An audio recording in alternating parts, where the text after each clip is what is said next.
एक बात जो हमेशा से देखी जाती है कि जो मेल होते हैं वो उतने ज़्यादा सेंसिटिव या इमोशनल नहीं होते हैं।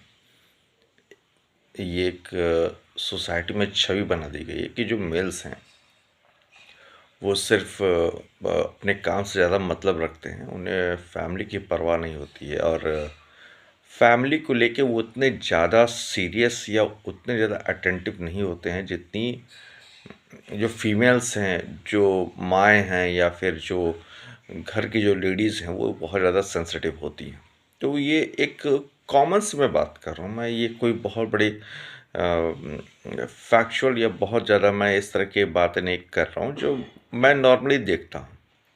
हर घर घर की एक कहानी है कि जहाँ पे ये कोशिश की जाती है और जताया जाता है कि जो मेल पर्सन है या जो हस्बैंड हैं या जो फादर हैं वो उतना ज़्यादा केयरफुल नहीं है।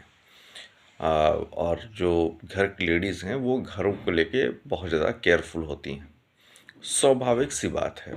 इसके पीछे का जो सबसे बड़ा कारण है वो ये कि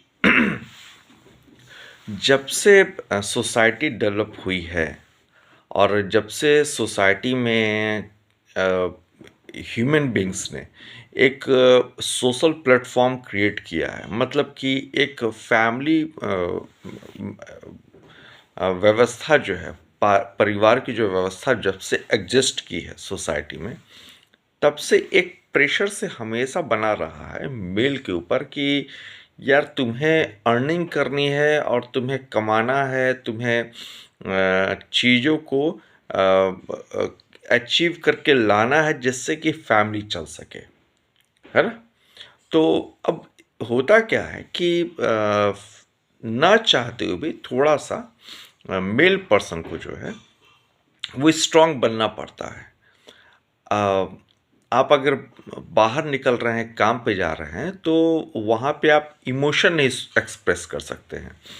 आप अगर बाहर निकल रहे हैं और आपका पर्पस है अपने घर को चलाना, घर में चीज़ें के रिक्वायरमेंट को फुलफ़िल करना, तो वहाँ पे इमोशंस को कंट्रोल में रखना पड़ता है और प्रोफ़ेशनल बनना पड़ता है।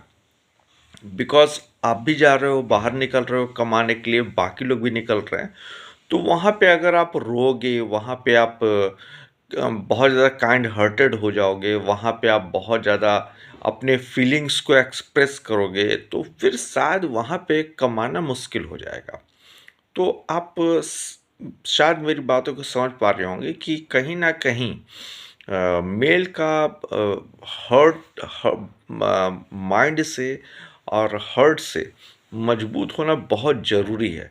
अगर वो हार्ट से और माइंड से मजबूत नहीं है, स्ट्रांग नहीं है, बोल्ड नहीं है, तो उस कंडीशन में उसके पास कमाने के वो अपॉर्चुनिटी भी उतनी ज़्यादा नहीं होती है, वो उतना ज़्यादा कमा भी नहीं पाएगा इन कंपैरिजन टू दोस्त who have built a very strong mindset. अब ये जो चीज़ जो डेवलप होती है मिल्स में, इसके कारण क्या है कि वो घर पे भी आता है तो कहीं न कहीं उन सारी चीज़ों को कैरी करता हुआ चला आता है। वो ये भूल जाता है कि वो घर में आया है तो अब उसको अपनी पर्सनैलिटी को बदलना होगा। अच्छा, दूसरी बात ये कि एक दिन में 2-2 3-3 पर्सनैलिटी रखना थोड़ा-सा अपने आप में मुश्किल हो जाता है।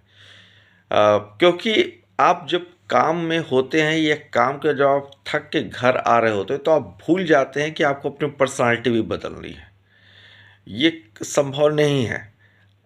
आप घर पे क्या लेके जा रहे हैं ये आपको याद रह सकता है। आप घर पे किससे मिलने जा रहे हैं आपको ये भी पता होता है।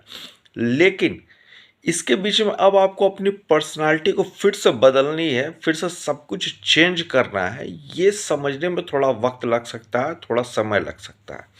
इसलिए मेरा मानना है कि अगर कोई मेल ऐसा नहीं कर पाता है, तो उस पे गुस्सा होना या गुस्सा निकालना ये अच्छी बात नहीं है।